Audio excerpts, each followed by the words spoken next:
This is Ann Larkham, and the date is October the 3rd, 1990. We're going to be interviewing Judge Daniel Duke for the Georgia Government Documentation Project. Your background, where you were born, your family, your upbringing, education, and so forth. Come right in, Linda.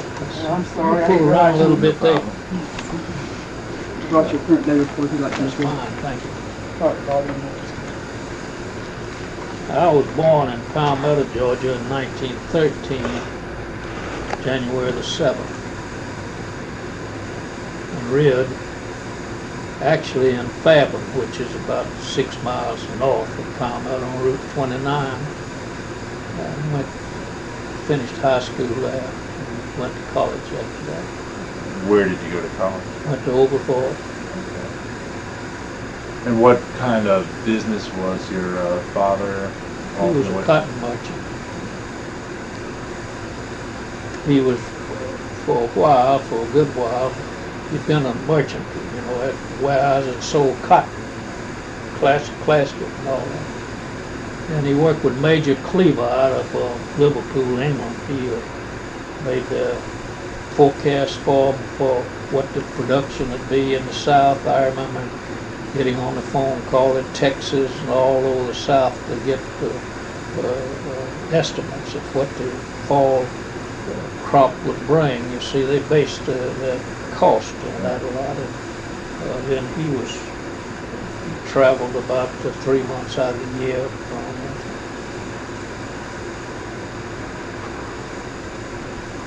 Then how did you get interested in law, or how did you choose a legal career? Well, I had an uncle named John Britton Daniel who was chief counsel for the Santa Fe Railroad. They had their big shops in Temple, Texas. Right. And he was there. He went out to Texas to teach school at Waco, I think, at Baylor. college. Baylor. And he met a Texas girl that they owned a lot in the Brazos River. And they married, and he's got, his son and grandson that still practice law there in Temple, Texas. With that background, that had something to do with it. We lived close to the old courthouse in Old Campbell County, and when they would hold court there 2 or 3 times a year, when I was a young boy, I'd go up and listen to the cases. That perhaps had something to do with it. Then my great uncle Wheeler, who was sheriff of Fulton County at the time of Leo Frank's case, he never thought Leo Frank was guilty. He was defeated because he wouldn't let him walk him to the courthouse to be tried. They'd throw eggs at him, and he put him in an enclosed cell. And Tom Watson was jumping on the Jewish people and the Catholic people and anybody that he could jump on to create trouble. And Uncle Wheeler had to fight that off. They defeated him after about 16 years. But we would come up here as children. He loved children. He was a fine old gentleman. And the old streetcar that came down the street would turn, and it would be hot. He'd sit out there under a tree and he got a big thing where he'd put ice in, where motormen and people could jump off and drink water. And I remembered all of that, and so I came up under the influence of court scenes and, trials and things of that kind. So you never know what prompts you to do things. You never can be completely objective in the world we live in. I don't care whether you've been on the bench or whatnot, you're not. You're influenced by your cultural background and all of the various nuances that go into making up a life what it is, and then your own physical response to a lot of those things. I know Sheriff Mangum was accused of giving Leo Frank preferential treatment at the jail. I remember old Governor Slayton, who was very fond of Sheriff Mangum. he practicing law. He'd been governor, you know, during the week. He used to call me and sit down and talk to me about the Leo Frank case, and certain people he liked. Of course, I think John Boykin, who was a prosecutor in this county for years, he didn't believe Leo Frank was guilty. And then William Sly Howard had been in Congress and ran for Senate, and Judge Dorsey, who had been the prosecutor in the Frank case, he won. He won as governor. That's where Watson supported him. Then he ran for the Senate. Tom Hardwick, I believe. No, Tom Watson beat him. Tom Watson won. Yeah, Died in office, Dorsey ran, and Slayton ran, I think, but he was running more, I guess, to justify his position. So you're saying William Sly Howard supported Frank's innocence? Yes, he was actually one of the attorneys, I think, who presented Frank's case in the Well, it was hearing. later, it was after he had been lynched, of course. Sly Howard represented a black man who claimed that he did it, or he knew who did it, and Howard believed him. He brought some type of motion, I think, about it down here, but he didn't participate in Frank's. He was in Congress. Frank's defense lawyers were Reuben Arnold and old man Luther Rosser. Right. Reuben Arnold was a great lawyer, one of the few in the American State Trial series. He's got 10 cases in there, more than any other lawyer. He was a master. Where did you go to law school? Well, I first I taught school for about a year and a half, then my father died, and I came back to Atlanta so I could help my mother, and I'd married, and I worked in the accounting department for the Southern Bell Telephone Company for a couple of years, and I went to Atlanta Law School at night, and I passed the bar about before I finished. I took it thinking I'd see how it was, didn't realize I passed, and when they notified me, I resigned that day. In fact, I told them I didn't quit, and I began practicing law. Then I went to Emory Law School and finished there with a Juris Doctor degree. That was before they granted them as a matter of course. You had to be in the top 10 and write a thesis, and they treated it. You graduated from Emory in what year? Oh, in the 40s, I don't know. Okay, after you'd been working. Oh yes, I had been a prosecutor, and that prosecutor declined before I did it. How did you come to join the Solicitor General's staff at that time?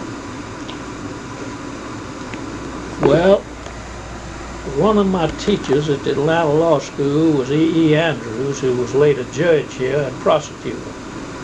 And he was a close friend of mine. In other words, I did all right under the class. And I was practicing law and doing the best I could. I was getting by.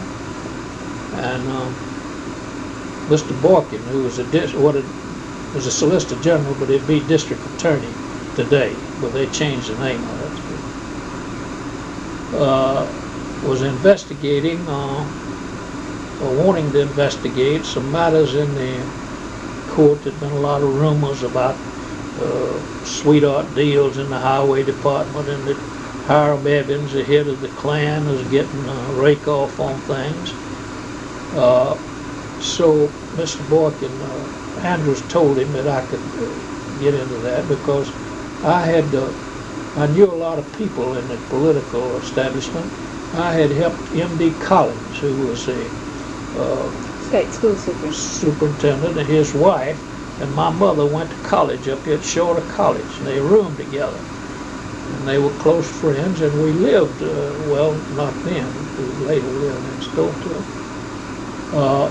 I drove his car. I couldn't vote. I drove his car for him around places, and I saw he got defeated that time. And next time I helped him, and they sent me out some places to do some work, and he won. And so with that background, Mr. Boykin hired me specially to go into the matter, and I went over there and went into it and found a lot of very damaging things. And they had a legislative committee investigating it also, and Jimmy Carmichael, who got defeated by Talmadge by a few unit system. He won. He got 30,000 more votes. 46. Right. But he was defeated on the unit system. He was heading the investigation. And they called me over there, and I just told what I'd heard, you know, what I had in the report. This is the state legislature. Oh, yes, about the 5 cents a gallon of however they measured asphalt was going into the coffers for political funds, and Hiram Evans was getting all the contracts. Of course, I didn't say he was getting certain money and paying it out, but it was obvious that he wasn't the lowest bidder. Things Excuse me, like now, you were already a part of the Solicitor General staff. I was not a part of it. I was hired specially to do that. Oh, okay. And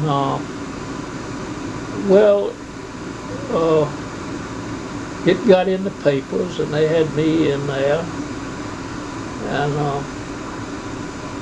my father-in-law was the political editor of the old Atlanta, Georgia, Tarleton Collier. Is that right? That's Okay. right. And so they played it pretty heavy, and so along about that time, Mr. Boykin had a vacancy among the prosecutors, and he gave me the job, and that's the way I got into it. Now, let me back up a bit, because some of this is new to me that you mentioned.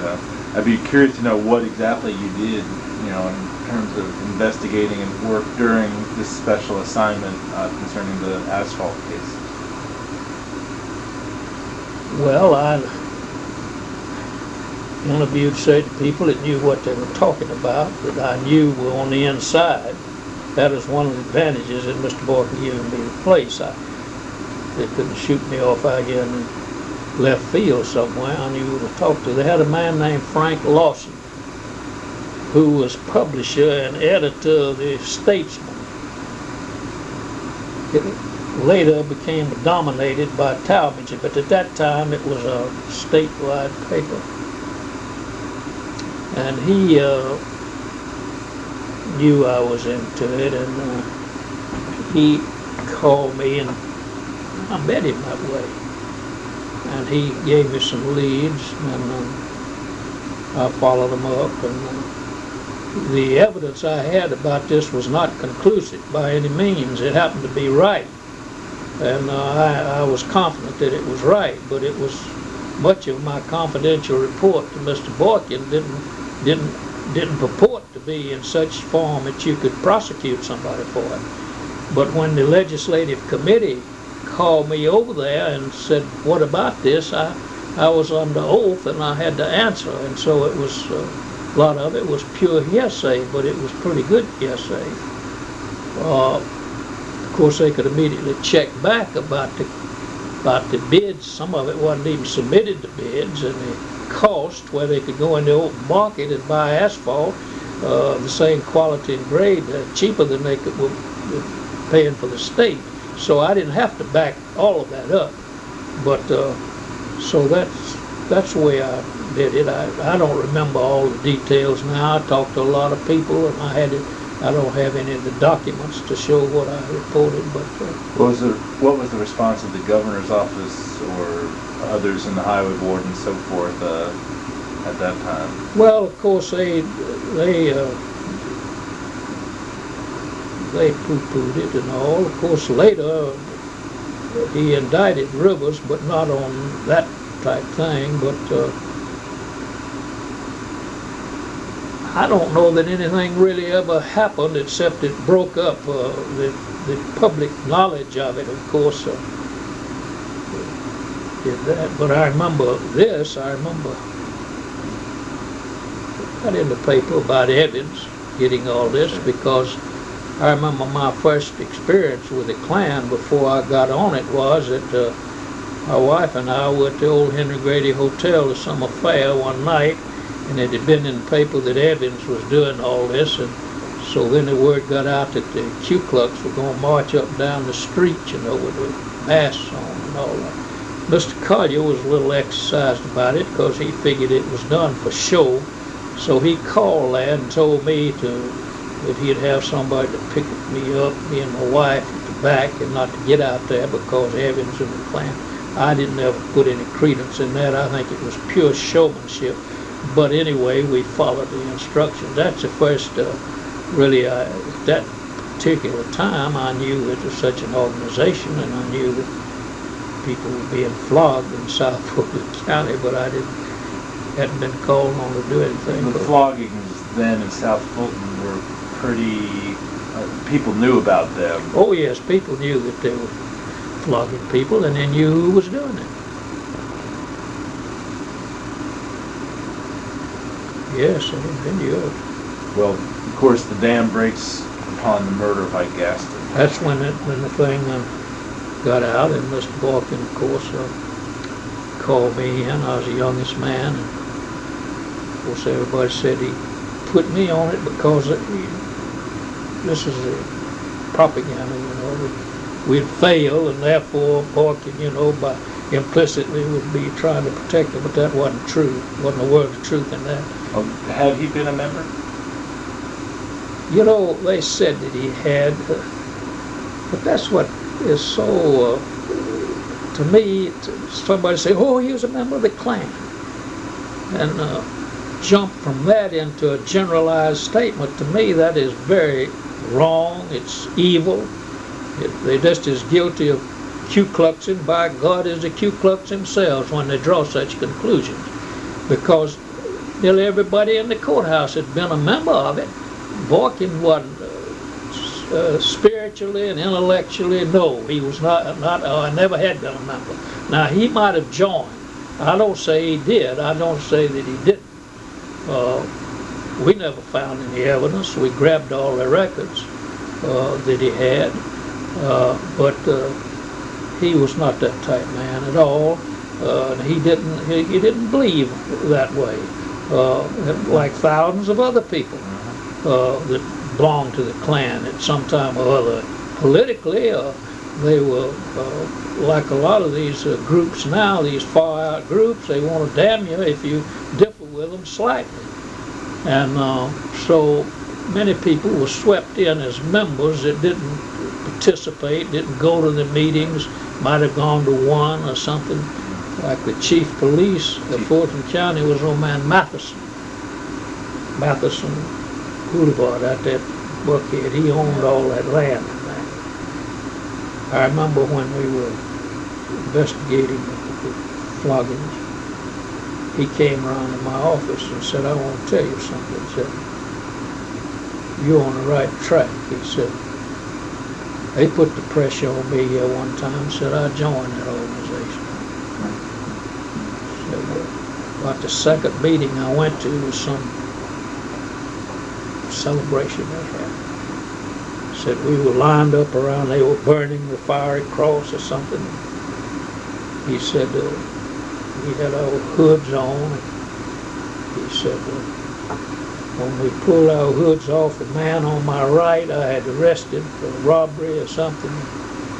Another one was a criminal. He said I left there that day and knew I'd never go back. But he said, and I've never been back, never paid them any dues, but I've never resigned. Politically, you see. Sure. And well, there were many people like that that belonged to the Klan, and what's so obnoxious to me is in our time, people say, oh, he was a member of the Klan, and stop right there. Well, they are intellectually dishonest when they do it that way. And they do a lot of harm and a lot of wrong with the committing. People are products of their own culture and background, and when you get politicians always respond to great groups.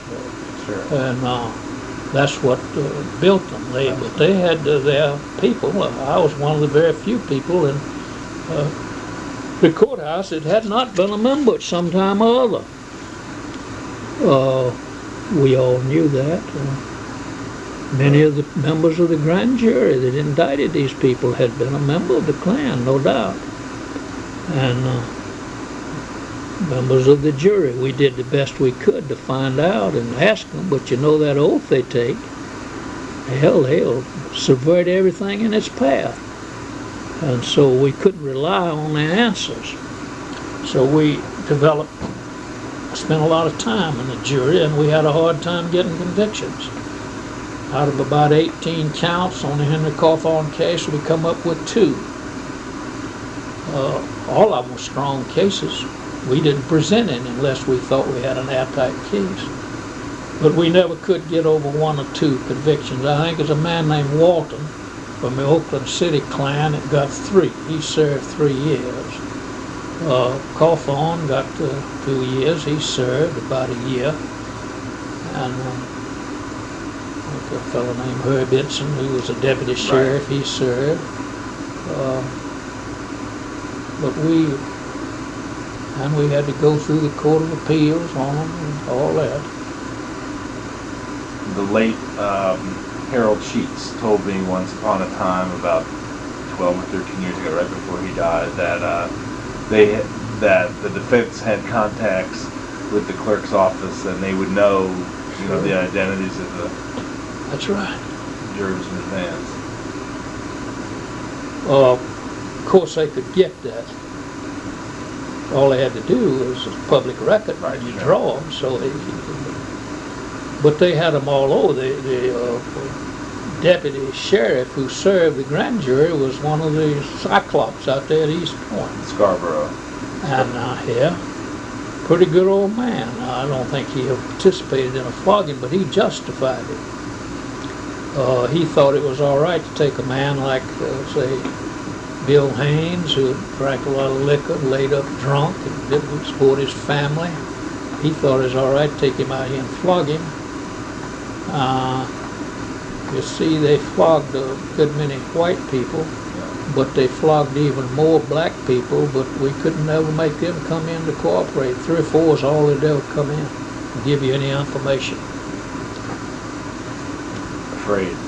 Of course they were afraid, because most of them thought the courthouse was littered with them and that they'd be sidetracked and they might get beat again for talking. But that wasn't altogether true, because we were building support all the time within the courthouse. I was struck, going back to the records, how quickly things moved after the Gaston incident. I was wondering whether there had been any work in the investigating the floggings before the Gaston case, or whether it all comes up with the coroner's inquest. The coroner's inquest is what turned the trick, you see. I remember Paul Donahue was a blind coroner, and he was a fine man. Before they had the inquest, you see, lawyers didn't go at an inquest and ask questions. Mr. Boykin called me in and said, Paul Donahue and I talked, that he's having an inquest down at Poole's funeral parlor. It was down the street from the courthouse. He said, I want you to go down there and we'll send a court reporter in now. And said, somebody may object to your being there, but Donahue has told me privately he'll let you interrogate some of these people. And so I went down there. Of course, the old Atlanta Georgian, my father-in-law, running Ralph McGill, who was they were all there, and we had, I remember a man named Young.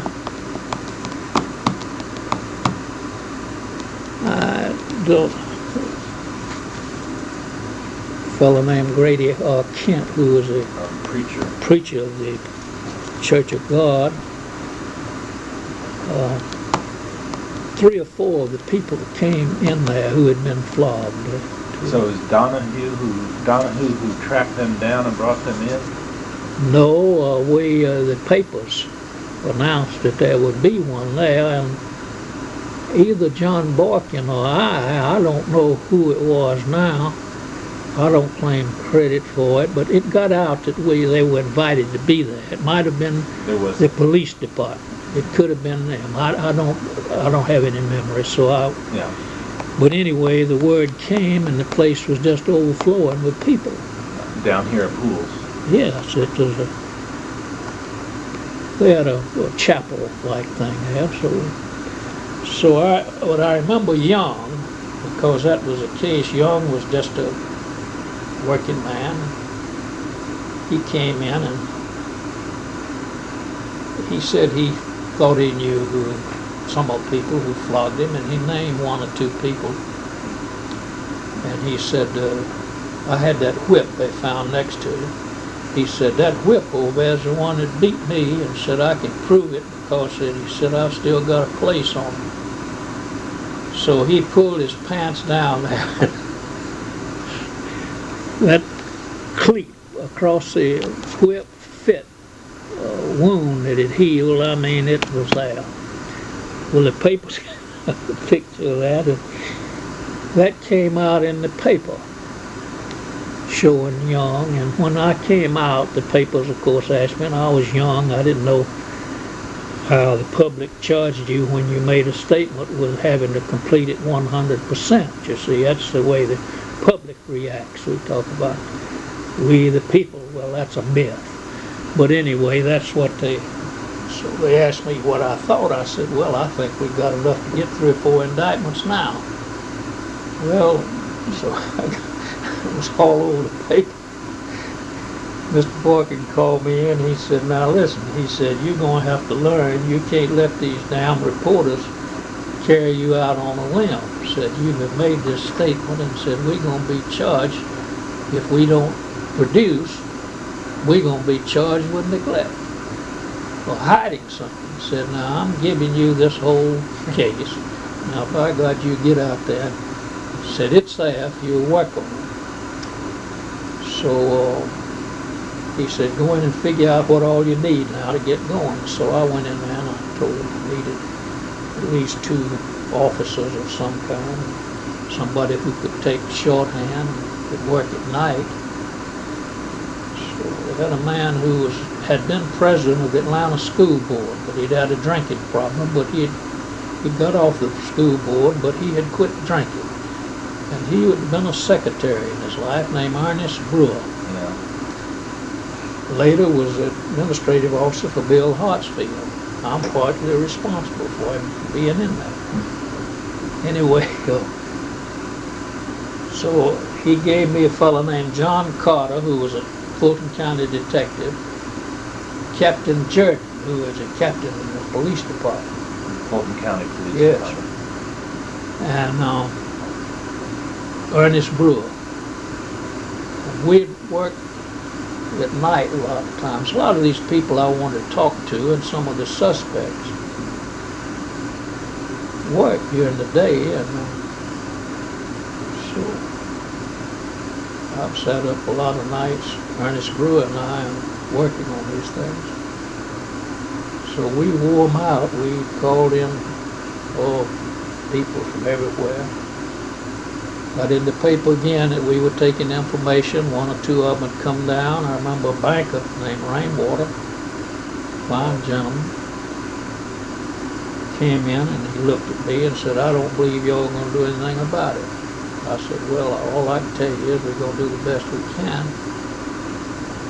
He said, well, this place is littered with people that belong to that organization. Said after they flogged me, he said, I was in bad shape. 2 or 3 days I was able to get up. Said I came down to the sheriff's office of this county to report and give them the details. And he said the man that I had to report to was in the flogging. That was Herb Idson. I said, how do you know that? He said, well, he said his tone of voice, his height, and said he had the tag on his car was concealed, and I think it was a Fulton County car, and maybe 1 or 2 other things. And so I said,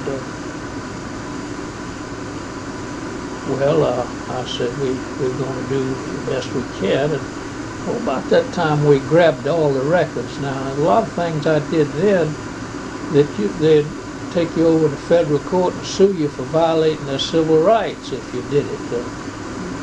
If I wanted papers and records, and Klan post, I'd just tell John Carter to go out there and get them.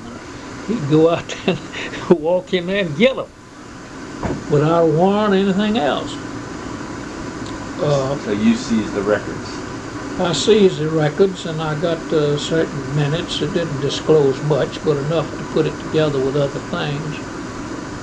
We were led to the Tony flogging, P.S. Tony, who lived out there, good man. It wasn't anything.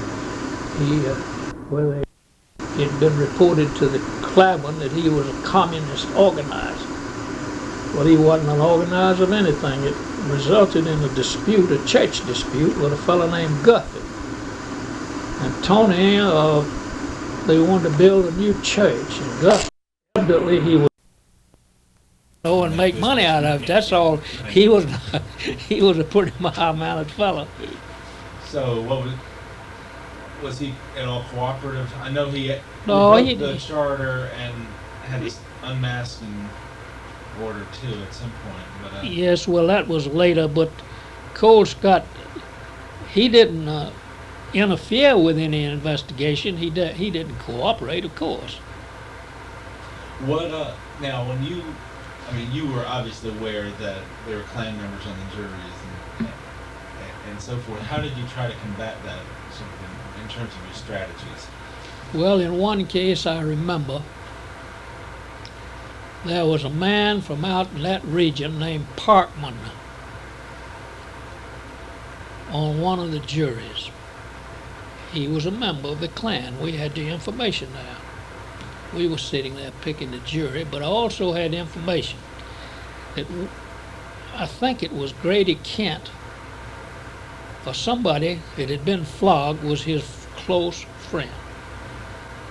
We also had information that Parkman didn't like it at all. So we came down to Parkman, and Mr. Bork and them said he's a member of the Klan. We better get him off that jury. I said, no, we better leave him on there. I said, we going to use a witness here. I can't think now who it was. And I said, this man here, he's a member, but he knows damn well that they've been flogging people. And so we left him on the jury. And he was foreman. He convicted him. I think that's the one we got the 3 convictions in. That's right. I think he belonged to the Oakland City Klan, I think. I'm not sure which one.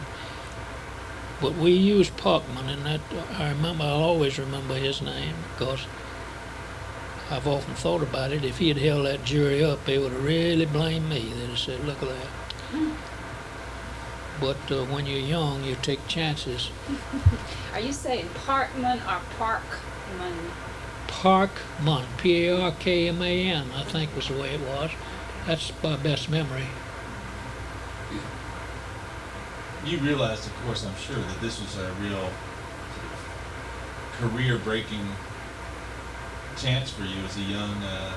I don't know that I consciously did that. I just didn't know anything else to do, but when they gave you a job, to hit it with everything you had.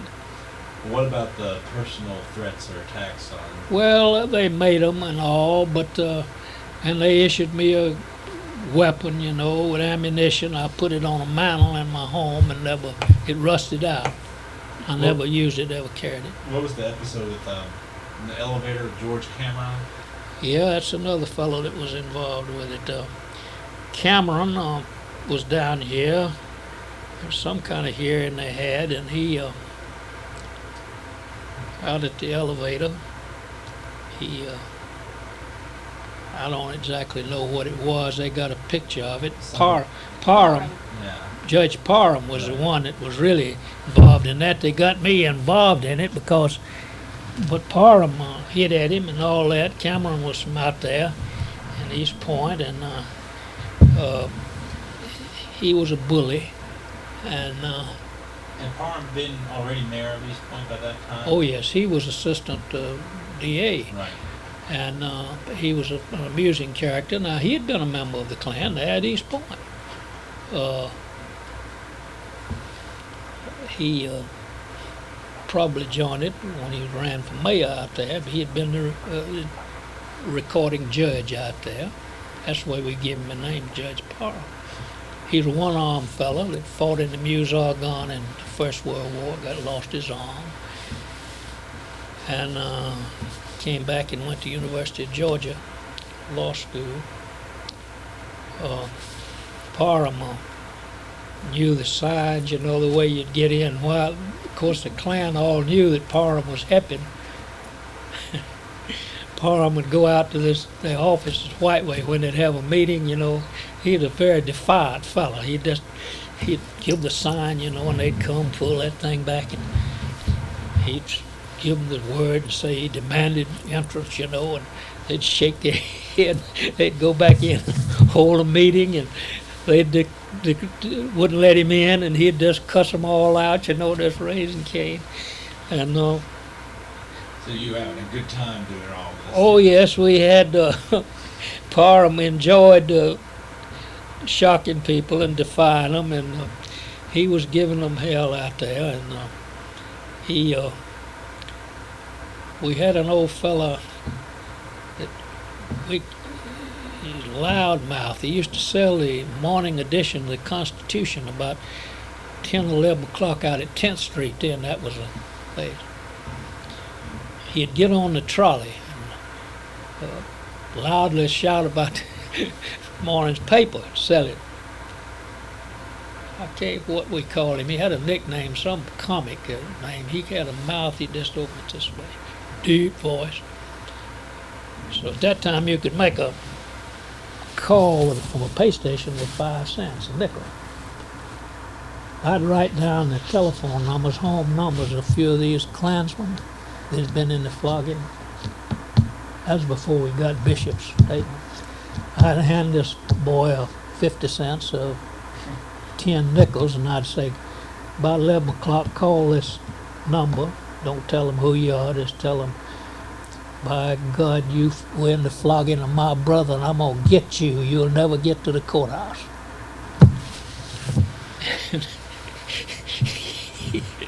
He'd call 4 or 5 of them, upset everybody, you know.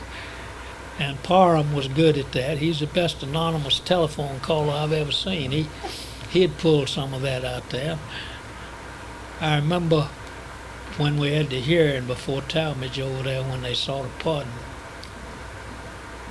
I had the whips over there, and Parham came and he sat right down by me. He and Talmadge were great friends.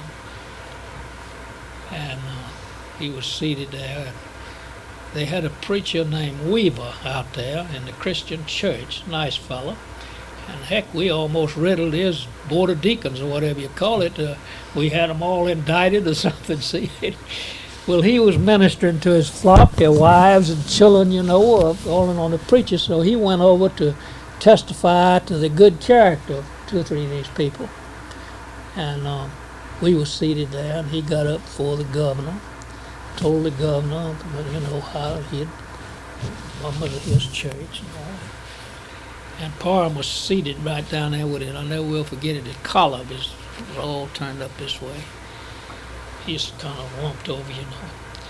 And the preacher said, and I want to tell you, Governor, that I've had many, many anonymous telephone calls when he pointed at Parham. I looked over Parham's face, turned red. That was the funniest thing I've ever seen. But Parham he just sat there passively, but this preacher knew who it was, and he told the governor about it.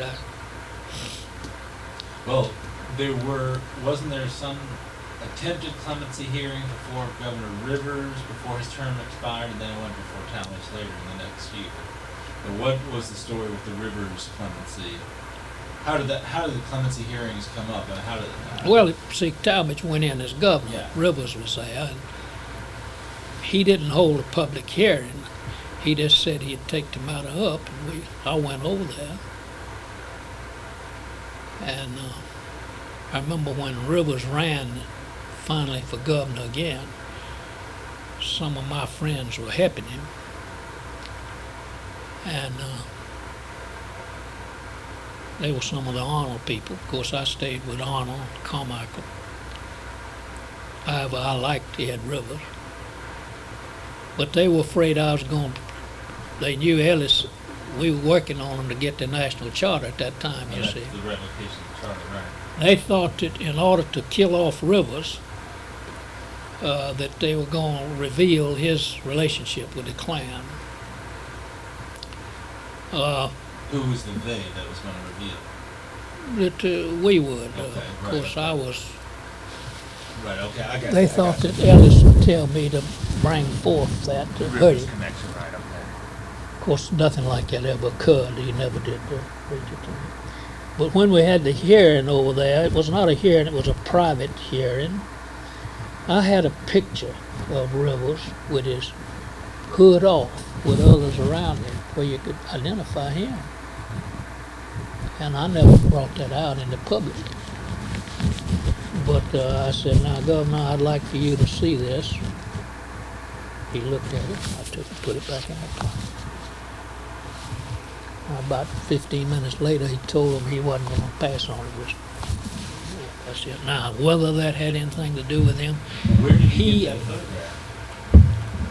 it came out somewhere. I I don't mean, I know. know he was clearly associated with the Klan in the 20s, but It was political with him. That's Sure. all in the world it Sure. was. Of course, Evans, old man Evans, came in here from Texas and was a big supporter of him and furnished money That's to right. run, and then he got a rake off on this asphalt. It later came out that my suppositions about it were correct, you and see. Rivers was forever asphalt Ed.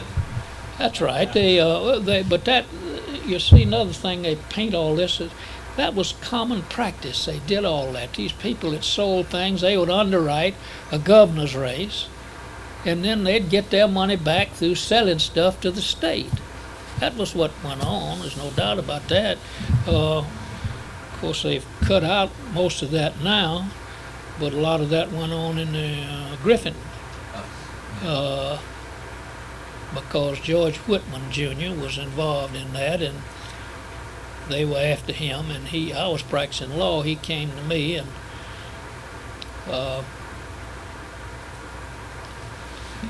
I helped him, and he had let a fellow named Massey, who was one of the purchasing agents, have $5,000, and he was selling all of the tape. You know, they run the tapes on this thing. George had the monopoly on that. He'd buy it and run it off on a little old machine he had. This is the tape for the road? Tape, something in these machines. I don't know what Okay, they right, used okay. it to. Anyway, that came out in a hearing over there, and they fired Massey.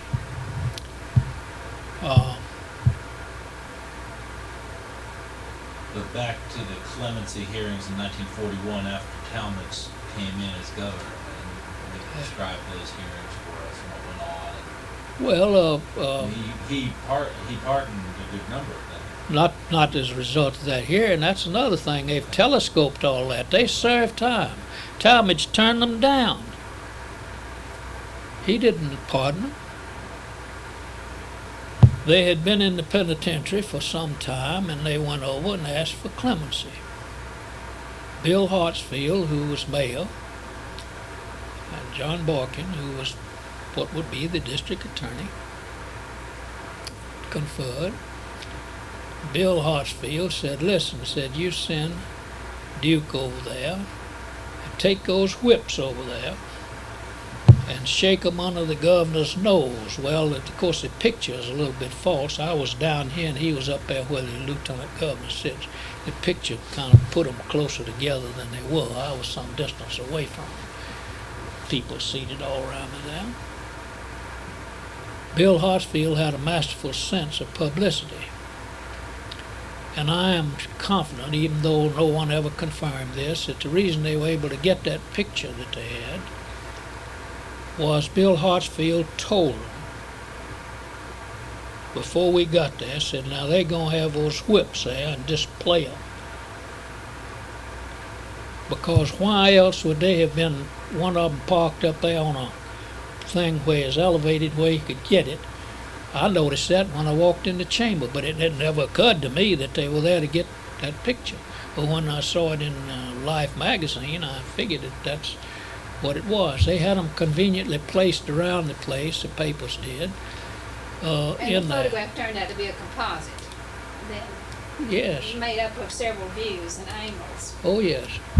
But anyway, they had them there, and but Boykin told me to go over there and give it all I had, and we had Dr. Mackey of the Glenn Methodist Church, Louis Newton, Dr.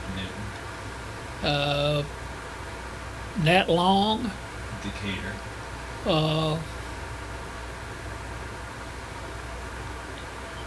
I don't know, there were several of them, one or two labor leaders, because we let them know about this subsidy that the Ford General Motors gave them during their strikes, you know. That set them on fire. Should have. And they were there, and Talmadge heard it. We put on our act. Talmadge said, yeah, said they were telling about, you know, the people, said he was one time in a flogging. Of course, they've treated that just like he was an old flogger. Well, now that's wrong.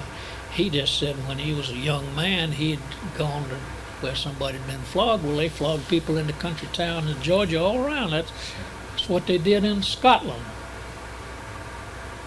Scotch-Irish influence, yes. See, they'd go out.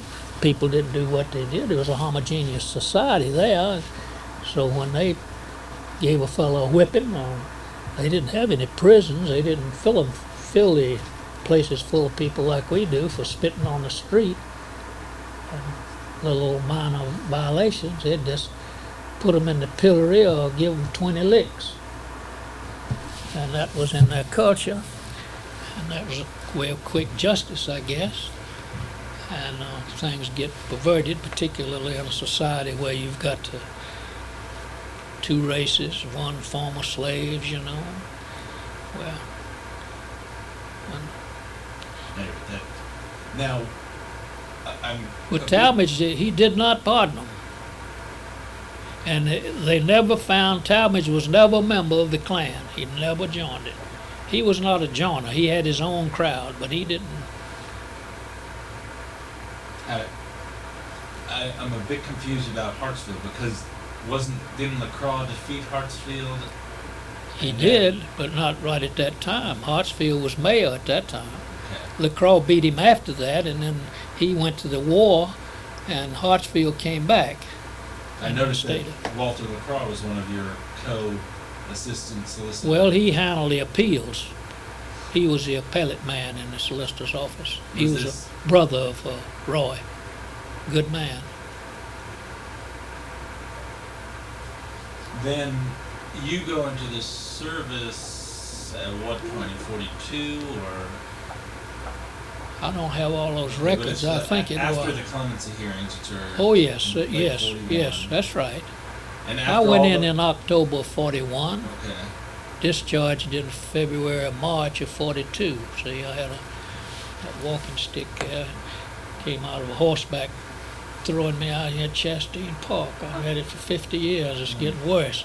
Here about 3 weeks ago, they thought they were going to have to put a plastic thing in the hip, but shot of cortisone and some other things prevented it.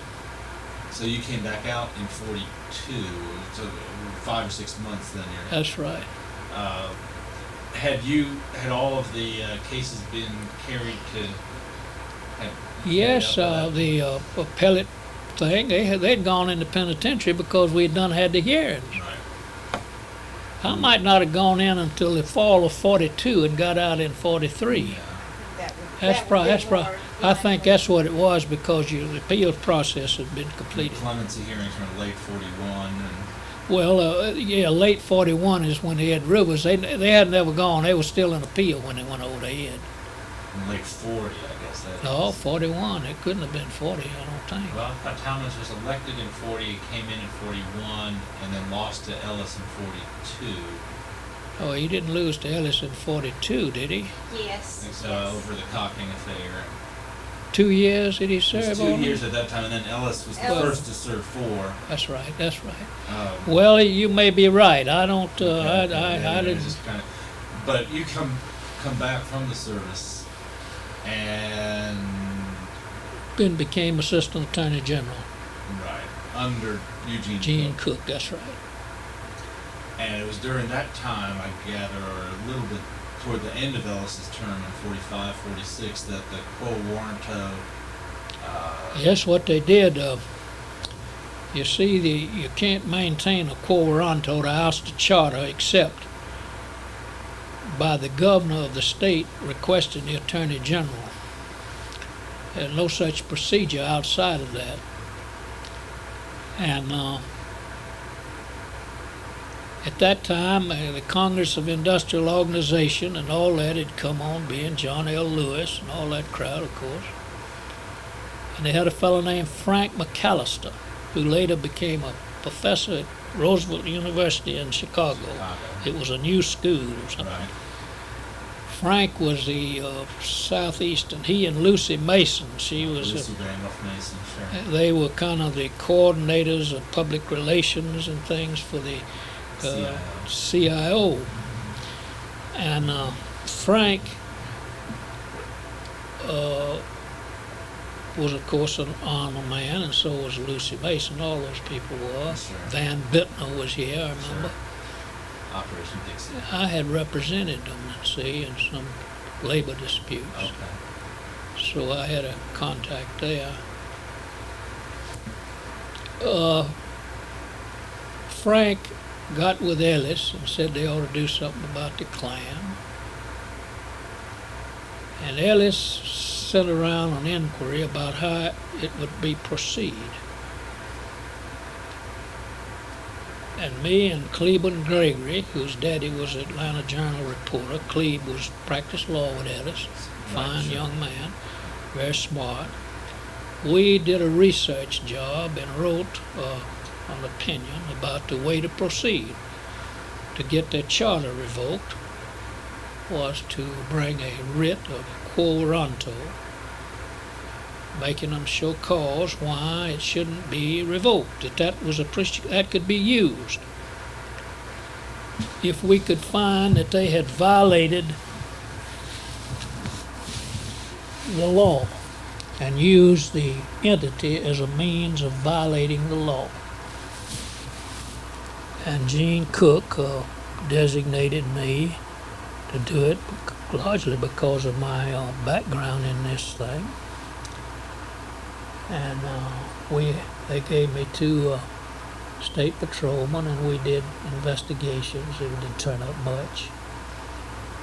We found where they'd had some more whips out here somewhere where they did it. We found that several things that they had done. But the statute hadn't run on the things we had, so I drafted the petition. And I think 4 counts.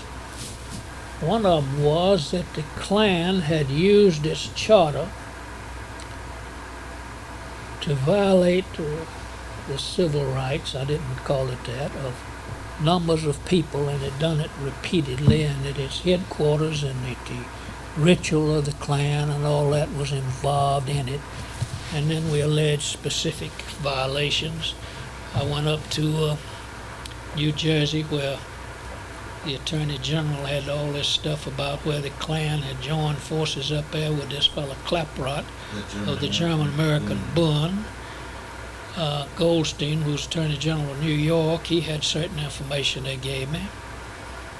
Of course, they blew that out of, we happened to be up there at a time when they were having a newspaper strike, and they couldn't get the hotline out of Europe or anywhere, and that was not consciously done by me, but they wanted to know about it. I showed them some things, and they had it on the front page of every paper in the country because they didn't have anything else. That's all that was coming out. See, they had the newspaper strike, and they had certain people. That's the way that got in there. Much to your chagrin, I bet. And Talmadge's been elected governor, and he and Ed Goebel. Ed was his driver. Ed and his brother, when they were 17 or 18 years old, had killed a school teacher up in Rome, and they both got life in prison. Talmadge, when he was governor the first time, had given clemency to Ed and his brother. They were smart fellows. They were mature men. They'd served longer than most of them serve now for murder. But anyway, his brother became the warden of the camp, or convict camp, and Ed wound up driving Talmadge. Ed, I liked Ed. He told me that he and Talmadge were in San Antonio, Texas.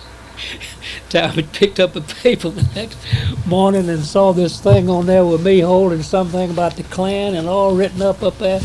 And he said, Talmadge told him, said, you know, this thing's got a lot more dynamite in it than we realized. He done been elected governor then, but anyway, that was amusing. So we proceeded, and we got that job. And you wrote up the petition rather than Claiborne Gregory. It was you who wrote up the petition. Oh yeah, to revoke Clegg, the charter. after he wrote the thing, got out of it altogether. He was assigned to the governor's office, you see. Okay. Cleve Gregory. Right. He was the governor's lawyer. It said in there. Chief of staff or something. No, he wasn't chief of staff. They always have an assistant attorney general assigned to the governor, and that's about all he does. Cleve helped get up this brief that we wrote up because he was advising the governor, and we got together on it.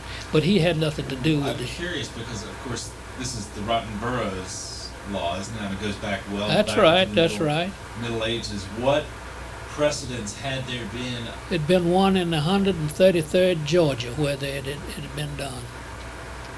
I have the brief on that somewhere. It's in my file somewhere. We did an I was exhaustive. just curious because it is such a It's a- old and little used law that I was wondering. I tried to get them to do it on some of these new clans that they organized because of it. Arthur Bolton wouldn't do it. Of course, Arthur was fooling with them down in Spalding County. I knew that. But anyway, I wrote over there and tried to get the governor, Carl Sanders, and he turned it over to the Attorney General, but the Attorney General didn't do anything. Now, But I've always taken the position that for the state to put into being a legal entity that has the force almost, but not quite, of a being, and where their whole doctrine and everything is to create trouble, turmoil, it might be all right on the claim of free speech for a individual, but for a corporation that the state puts into being, I say, damn it, they ought not to do it. I still say that, and I think if it ever gets up to that level, the courts will rule that. I don't see any reason why you should, because somebody wants a charter, when you can read the speeches they have with it and their ritual, and all that is designed to create nothing in the world but social turmoil. I don't think the state ought to put a corporation into being. Now it's a different situation when you talk about free speech. People ought to have a right, but not a corporation that the state is putting it into being. But it's argument. It's reasoning on both sides of that question. How did you get like the Cloran and all of the charters and the Klan documents at that time during the charter revocation? Yeah, you know, somebody inside. I had the Cloran, and they stole it along with some records. Of course, all those old confessions we had down there. You see, I had them photostated. Yeah. Because I was going to use those in the hearing to get to, Right. you know. And those have been stolen, you're saying? Well, some of the photostats disappeared. When I left the Attorney General's office, when Talmadge came in, of course, I knew my time was. I carried most of the stuff I could find with me. And just a little thing happened in the paper, which was false. It claimed that I had taken them. The article is implicit that I had no right to do it, but I did. It was agreed between me and Gene Cook that I'd keep them in a safe place. So when I saw that, I called him and called the papers and called Gene Cook. Of course, he didn't have anything to do with it. I said, you know where, he said, I didn't have a thing to do with that. I said, I knew exactly where to get them. I said, well, by God, they're available. And so I said, they're right here. We got them. First place, some of them were my private papers anyway. But the Koran, I had the whole book. And by God, it disappeared, and I've never been able to find it, but I had it. I got it from Stetson Kennedy. You might have heard of him, who's claimed a lot of things. Right. Including being responsible for the He charter. claims that he came into it at a late hour. He claimed that he helped draft the petition, which is completely wrong. He didn't have anything to do with it. Stetson has a flair for the dramatic, I think. But he did get inside the Klan, and we did pay him some money. I paid it. I had to get special authorization through the auditor of the state, Right. where his name wouldn't appear because it'd be dangerous, He was and under the- I handed. Well, he wasn't any such thing. It was handled by me, but he did. He did now furnish us some information. Now, he was on Drew Pearson's payroll. I got credit for giving Drew information. Right. See, some of these people, like in the banks here, and other people that see their name in the paper, having been in the Klan and doing things in the Klan meeting, and they'd say, I did it, and some of them would just give me hell, you know. The truth is that I didn't have anything to do with it, didn't have any communication with Drew Pearson. It was Stet Kennedy, who was Drew's paid man, and he came to me after all that. He didn't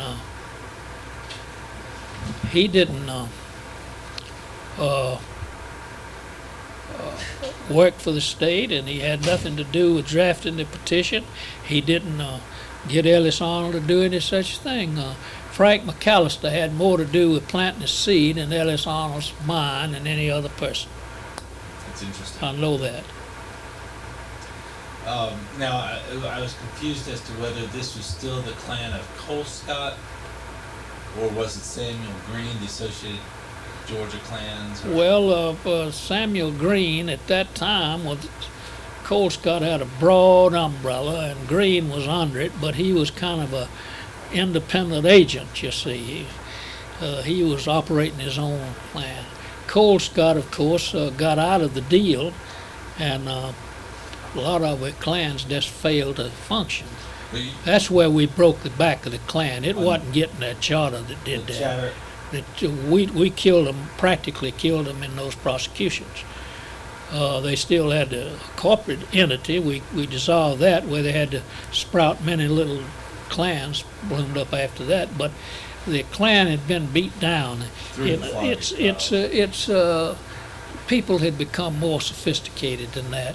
There were many people that justified it, you see, who wouldn't have participated in it, but they thought it was all right to do that. I had people, prominent people, to tell me you shouldn't go too hard. Said, well, I don't agree with them. It's good to have some organization that'll keep these black people in their place. Or wife beaters or drunks.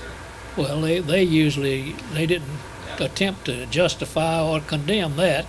It was mainly a racial situation that some people saw the Klan as like it was in the 1840s when Robert Louis Stevenson and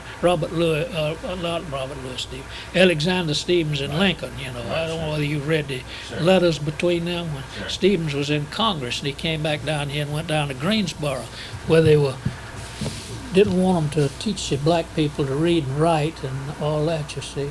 And Stevens took issue with that. And so he had a background. That was in the 1840s, and it flared up again. Right. But 1840s is when they started that sort of stuff. They call them they didn't call it the Ku Klux Klan, but it's the same. White cap thing. Well, they called it something.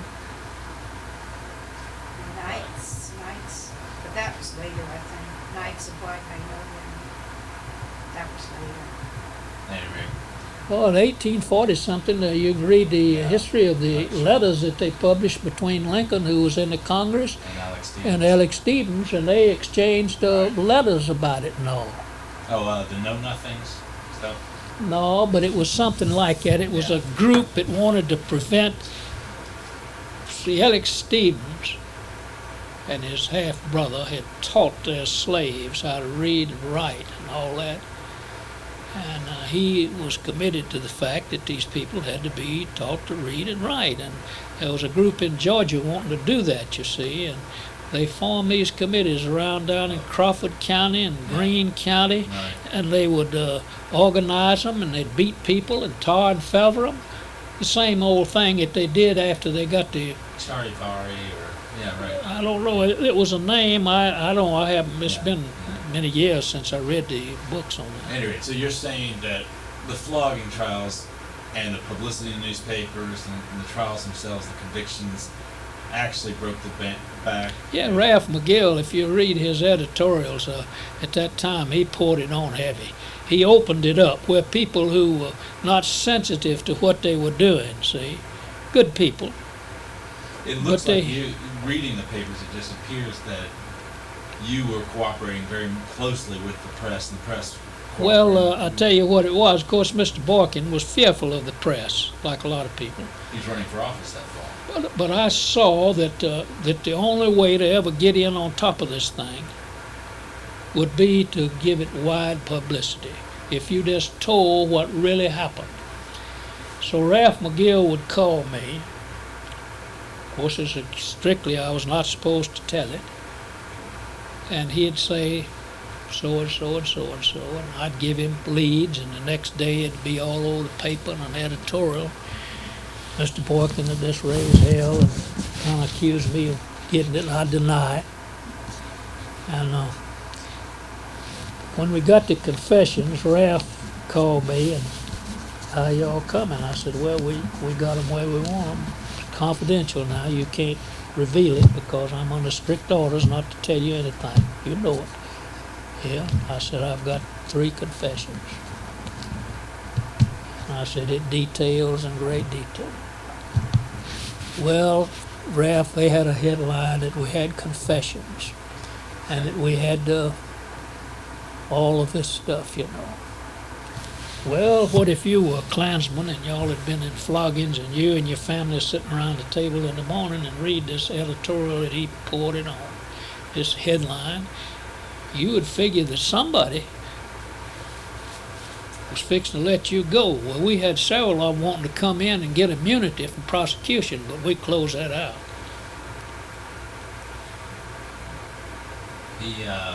But Ralph McGill had a lot to do with breaking the back of the Ku Klux Klan. Now, don't let anybody tell you different. He used that thing, and he was good at it, and he wrote it, man, he poured it on.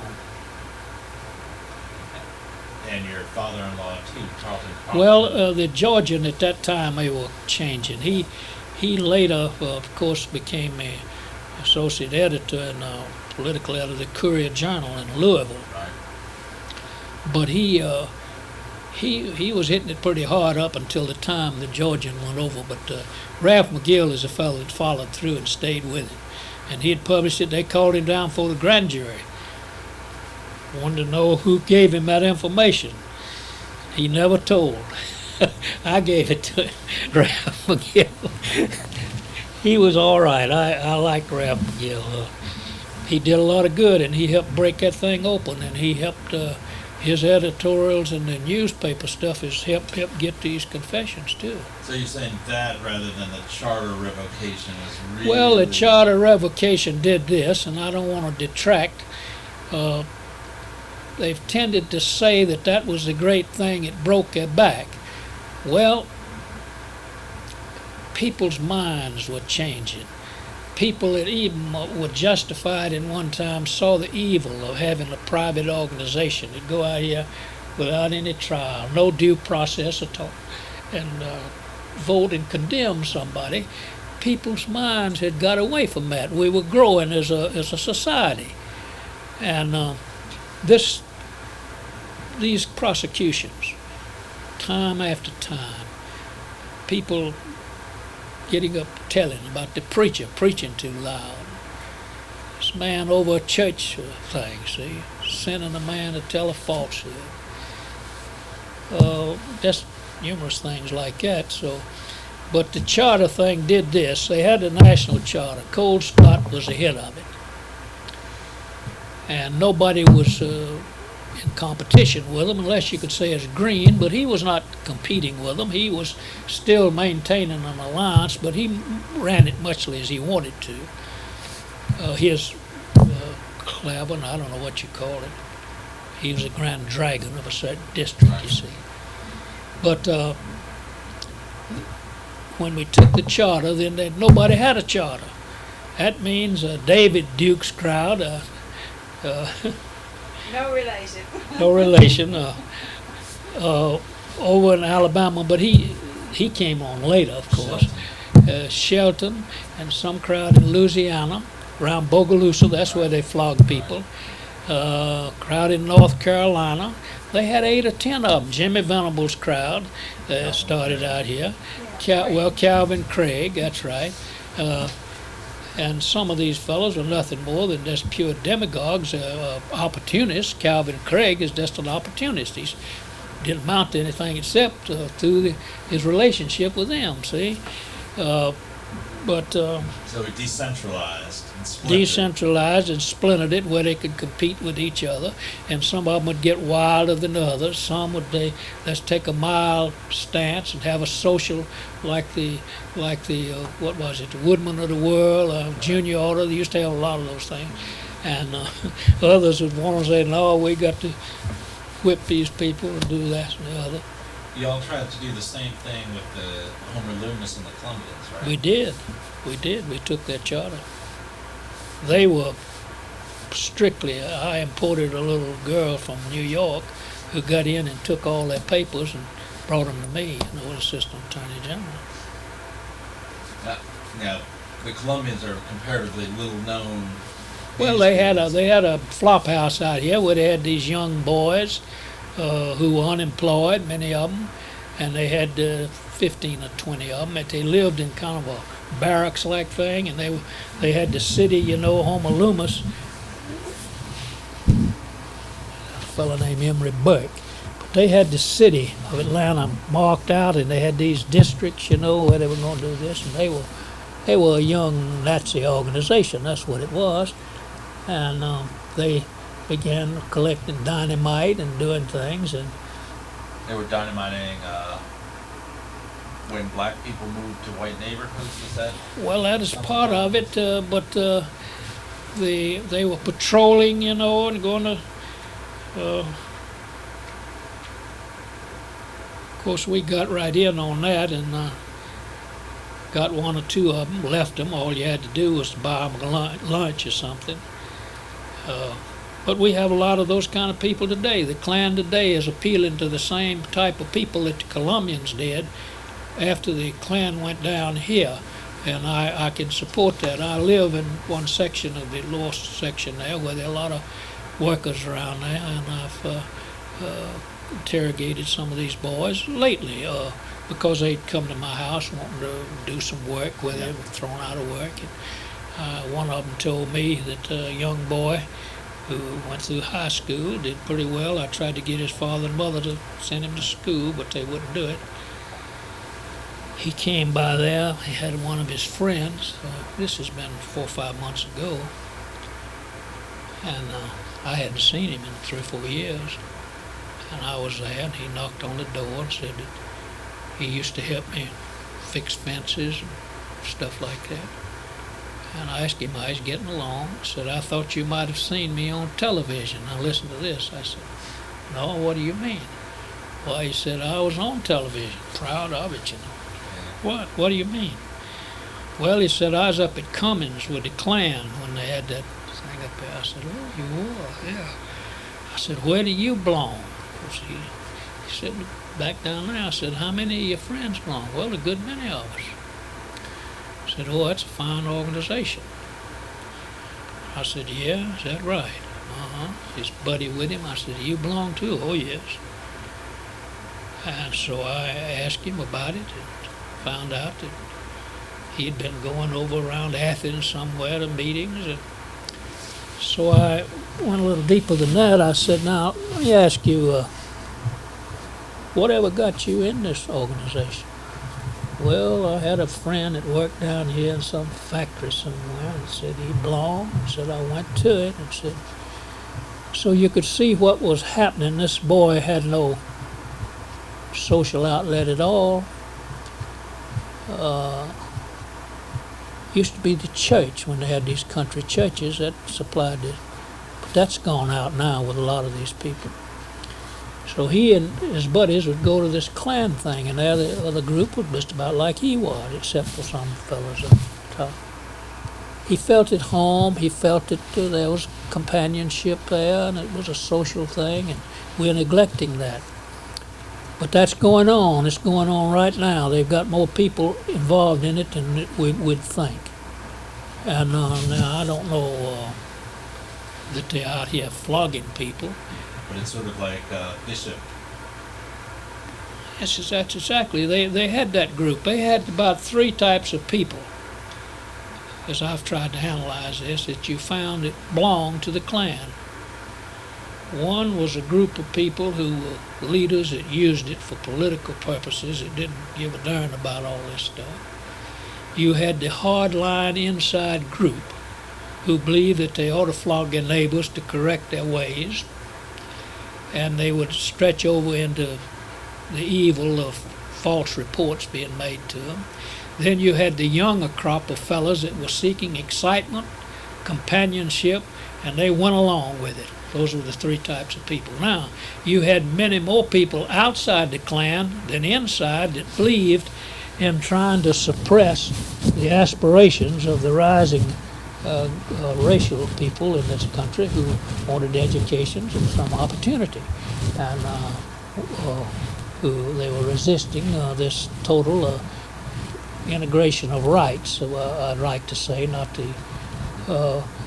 Some people believe that should be done, and there are still a lot of those people who were intellectually and spiritually members of the Klan that never joined. You've got a lot of those still around.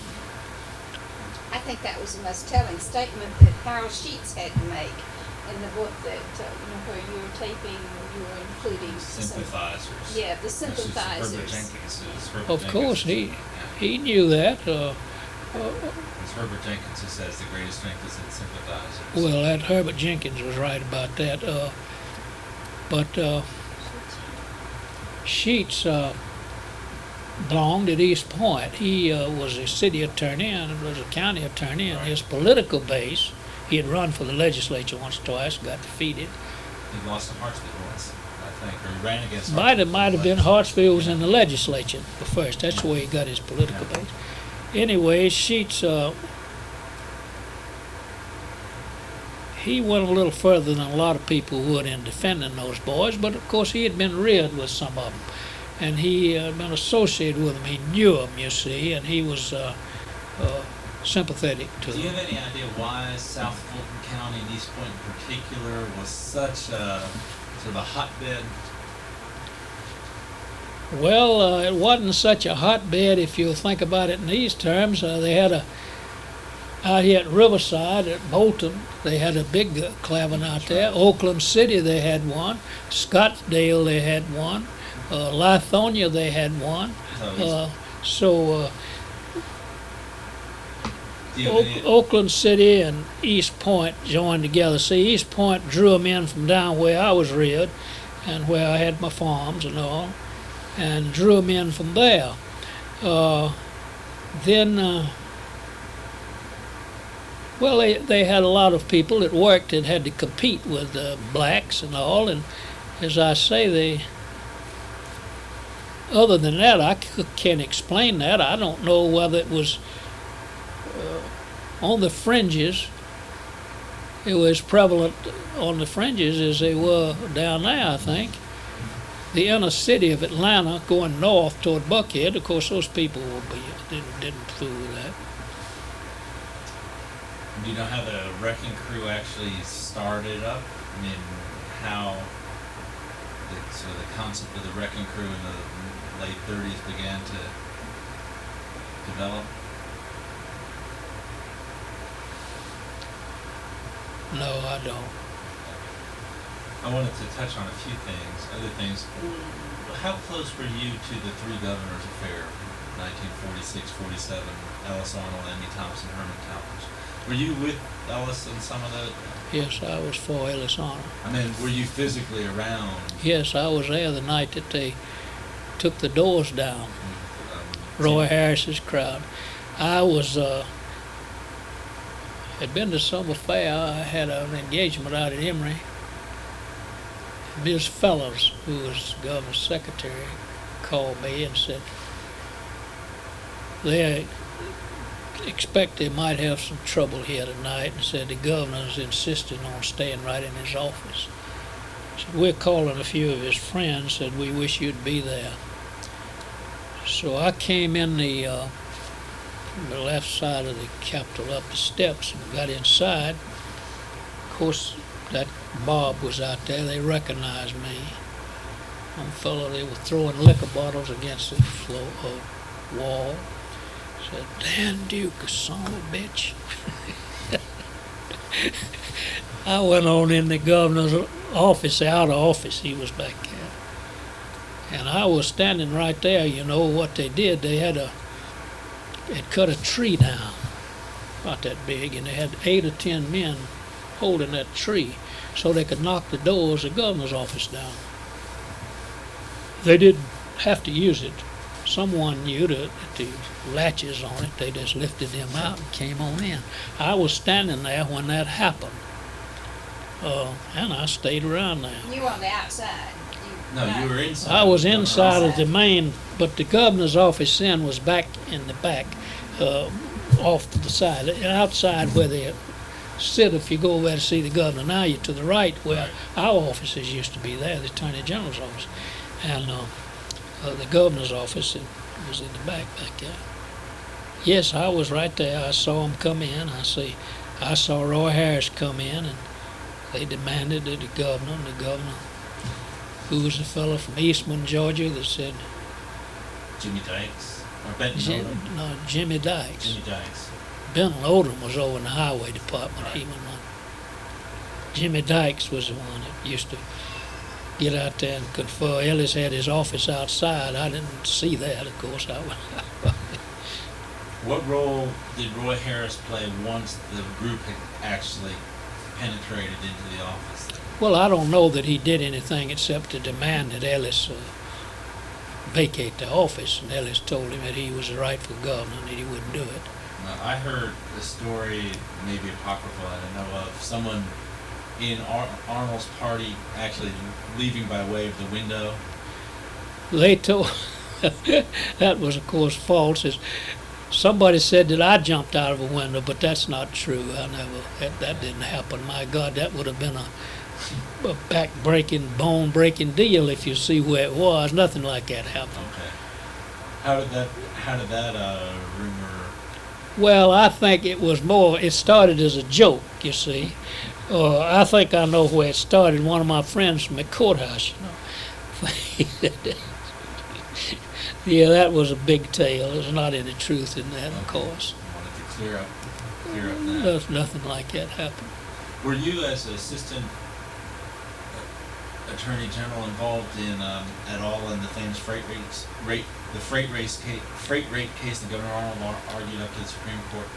No, there was a fringe thing. It was something that happened where the Arnold's case was different. I was attorney for the Public Service Commission, and they had a freight rate case up there that they carried to the Interstate Commerce Commission. The Georgia Commission had turned them down on something, and they were up on a different frame of it, and I was up there opposing what they wanted. The effect of it was to perpetuate the same thing Ellis was fighting on a national level in the courts, and it got in the paper, and anyone reading it would think that I was involved in it, but I wasn't. I was only involved in that narrow engagement to try to resist the rate they were seeking to put in up there. so I was not involved in it. Up there, at the PSC you're talking about? No, at the Interstate Commerce Commission in Washington. I went up there representing the Public Service Commission of Georgia Okay, I see. to oppose the imposition of a rate that the Georgia Public Service Commission didn't want to put in effect, which would have had the same effect of having a differential on Right. raw commodities leaving here and the finished product coming in. But the freight rate case was, I had nothing to do with that. That was put in the courts, and it was brought in, I think, Washington or somewhere. Right. I had nothing to do with that. Who else within the Attorney General's department had anything to do with that? I think Claude Shaw, who was later judge here, Crawford Pilcher? well, Crawford, I succeeded him as attorney for the Public Service Okay. Commission. See, Crawford knew that he was going to support Rivers or somebody. And it was apparent that Rivers was going to run, and that Ellis, they claimed, had betrayed Rivers and was going to run somebody else. I'm not saying that happened. But Crawford knew that he would be loyal to, well, no, his It was G. political patron to Talmadge. Yeah. He was a Roy Harris man, that's the way it was. And Harris had jumped. And Harris was going to support Talmadge. So Crawford resigned. And I was already Assistant Attorney General, so they designated me to represent the Public Service And Commission. then, of course, he was on the PSC later for about 18 Oh yeah, he came. He later was put on there by Talmadge, I think, or Herman or somebody. That's right. Any other key cases you recall from your days as Assistant Attorney General? You talked about the Quo Warranto and then the freight case, but any other sort of notable cases that you... No, we of course, me and there's a lady named Ruby Jackson, who was not Assistant Attorney General, but she was a lawyer in the department. I don't know anything about that. Well, she didn't have anything to do with these cases except what we did. I was kind of not designated as the first assistant, but I was Gene Cook's man, and I had the first office as you came in. And when Gene was out, I would parcel out. You see, the Attorney General would write unofficial opinions for all these counties that want to know what the law was. Well, some of them had lawyers, didn't know what they were doing. Some of them had some very, very fine lawyers. But they would send a letter in requesting that we give them, and so we had to write unofficial opinions, which had no efficacy in the law, but we would tell them what our version was, usually about a page and a half, 2 pages, of what the law was. They came in there, and I'd have to designate people on the Attorney General's staff. At that time, they didn't have the crowd they got over there now. But anyway, Ruby Jackson and I handle on all murder cases. The Attorney General's office has to write a supporting brief, and they had to go to the Supreme Court. And well, some of these lawyers, prosecutors in these counties would leave them out there, so that was to see that they got through the upper courts. So Ruby and I prepared all of those briefs, and you'll see my name on there. One of them at the Supreme Court, and we would argue cases up there. They'd call us. But outside of that, well, it was a full load anyway. My God, I've sat over there a lot of times late at night just getting them out. But Ruby and I handle most of those. We're almost out of tape here. I wanted to ask, I talked with Judge Williams. We interviewed him some time back, and he mentioned that you were involved with sort of pioneering grand jury composition, jury box challenges. And I brought the first case in the state where the state court ruled in the John Crum case down in Bleckley, Georgia. That's where I had to sleep in the jail, in the front room of the jail. Now they misconstrued that all through the thing. Okay. Just like I went in the desk, not true. The sheriffs, I knew them, and they'd say, listen, you better come spend the night with me. And they'd give me a room, and the sheriff lived in the jail, see. I mean, the front part would be a living quarters, and the back part would be the jail. I've slept in the jail. what and when was the John Crum case? I'll be darned if I know. It's What was the case in roughly? the 50s. In the 50s? Fellow named Hightower down there, who was a very wealthy man, owned land all back of Crum, a banker at Doron, Georgia.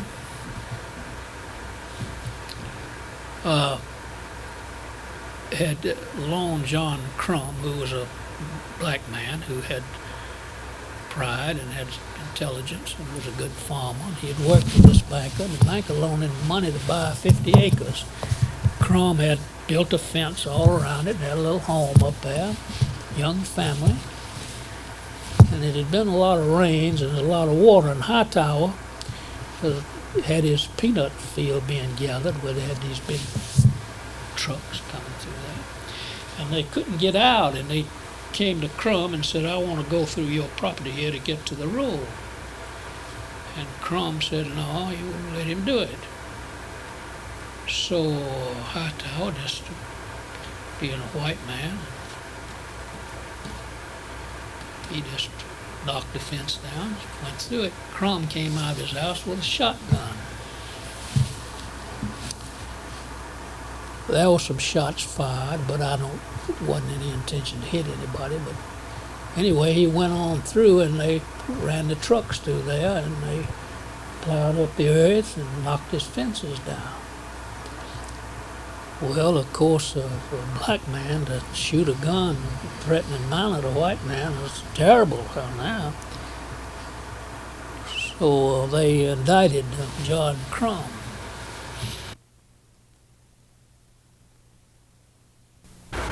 And he gave me a brief rundown on what had happened. He said, would you take the case? I said, well, I don't know. He said, well, I'll tell you what you'll do. If you'll come down here to see me first, and we'll set the fees, I'll pay your way down here and back and pay you for that. So I went down in my car, and I talked to this man, and he told me, and I checked up on it and found out that was it. The sheriff of the county was a good friend of mine, but he couldn't afford to get involved in that, but I talked to him confidentially. Sid Howell, and he said, well, he said, the truth is that this guy is a bully, and he's run over him, and said, so I told the banker, and I can't remember his name, what I would charge, and so he paid me right then and there, and I came down and filed a motion to quash the panels of jurors. First thing I did is got John Crum out on bond. They set a high bond, but they made that. And then the case came on to be tried, and I filed this motion to quash the panel of jurors. I went in the clerk's office, and the clerk was insulting to me as public record. I demanded the records. Had to go to the court to get them to order that they bring it up to get it, and they had no blacks in the jury list at all. But we had the hearing, and I proved my case by the census breakdown. I knew what to do. And of course, the judge, I knew what he'd do. He overruled my motion. So I promptly, we tried the case, and they convicted him, and he sentenced him. But we still had the judge gave him a low appeal bond, and he was on bond, and we went to the Supreme Court, and the Supreme Court said that they should have quashed the panels, that they couldn't try John Crum with a jury constituted. That's a Georgia case now. That's the first one.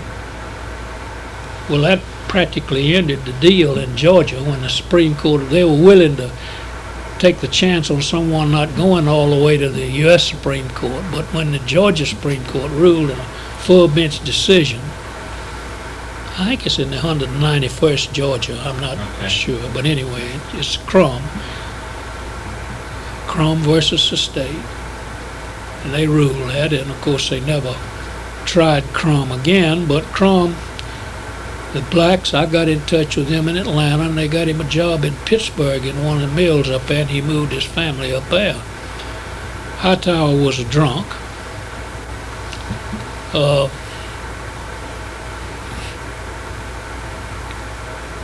By the way, he married a girl named Duke from Alabama. Now, she might be kin to David Duke, I don't know.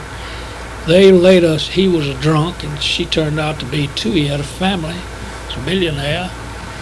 She called me in Atlanta wanting me to represent her in a divorce case. Of course, I didn't get into it. But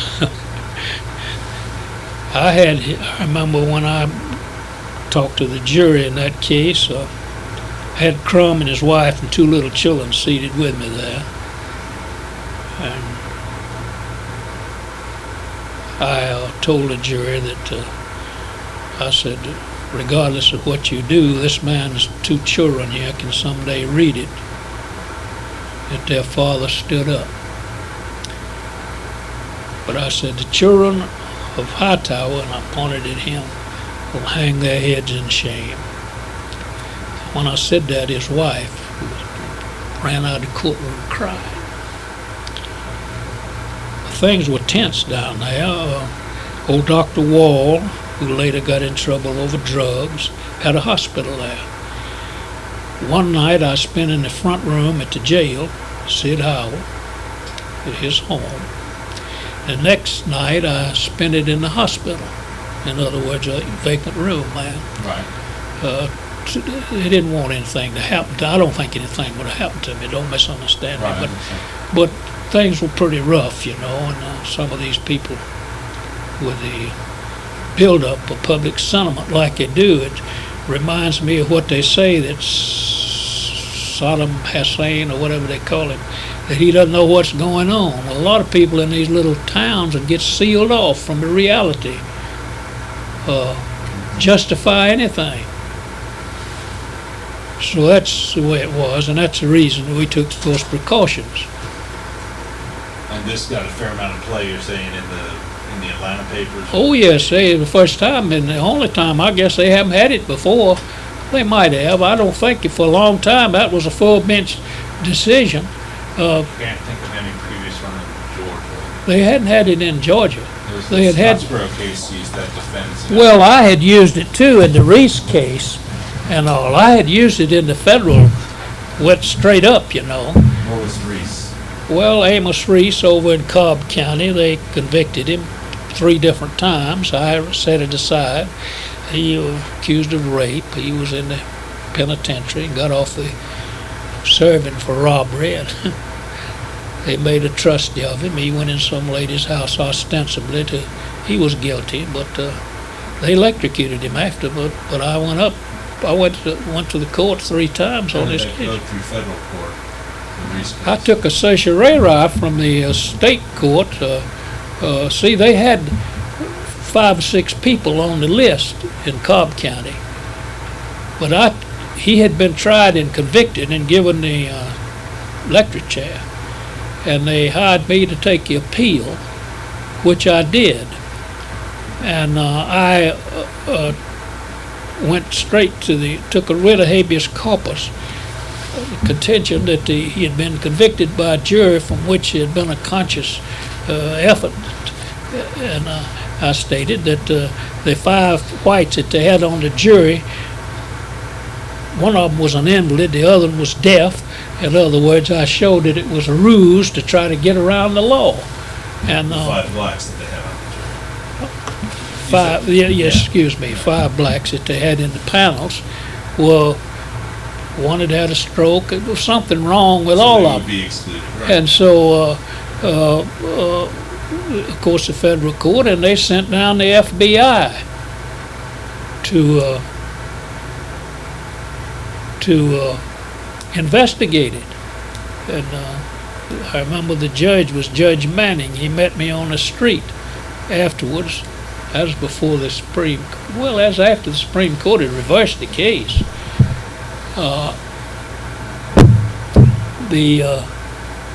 But Jim Manning, he was mad as the devil about it. See, they thought they were going to get indicted up there.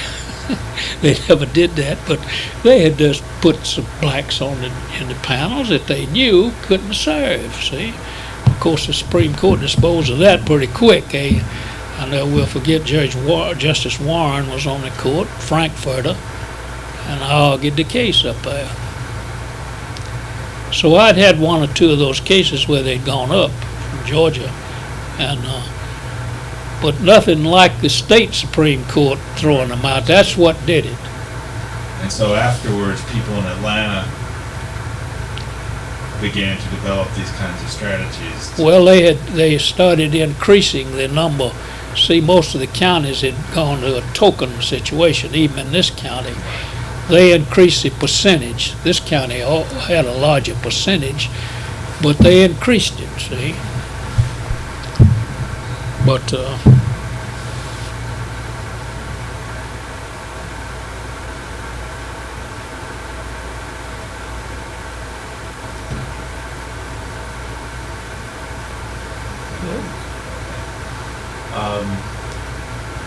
were you all involved in the efforts to oppose the extension of the county unit system into the state constitution, into the primary? I was not involved in that. I had taken a public position on it as a figure, but as far as in the litigation, no, I wasn't. And then the referenda in 1950 and 1952 about the strike one. Do you remember any of that campaign? Herman Talmadge wanted to extend the county unit system into the primary and also to the state constitution, but it was decided by state referendum, and they were defeated both times. I wasn't directly engaged in it. That had slipped my memory, but I didn't like the idea. Of course, I was against the unit system altogether. And I personally liked old man Gene Talmadge as a person. I was never for him. I was always against him, and I was against Herman.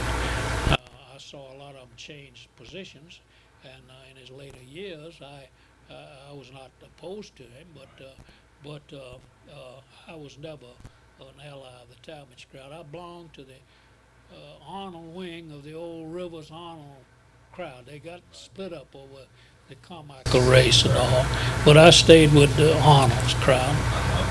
Were you at all involved in the Helen Mankin congressional race? No, I wasn't, but I thought they treated her very, very bad. Jim Davis was the congressman later. He was a distant cousin of mine. Oh, is that right? Married a cousin of mine. Of course, they were not related, but it was different. Yes, he was from down in Hurd County and Troup County, and he married a Davis girl whose mother was a Daniel. I get my name. Okay. But they read Helen out of the party. How they got Judge Pomeroy to give that mandamus, I don't know, but to take her name off and let them designate somebody else, that was. She stood up, boy. If it ever embittered her, I didn't know it, but that was enough. That was terrible. She came from down that part of the county? No, she came from up here. Her daddy started the Atlanta Law School about 1890. That's right. And she married an architect here named Mankin, and she had been over in Europe in the First World War, I think. And she and Mankin had a home down on Dixie Lake. It was a big lake down there out from Union City. But she came from Atlanta. Her ties were up here. She didn't. Well, this has been fantastic.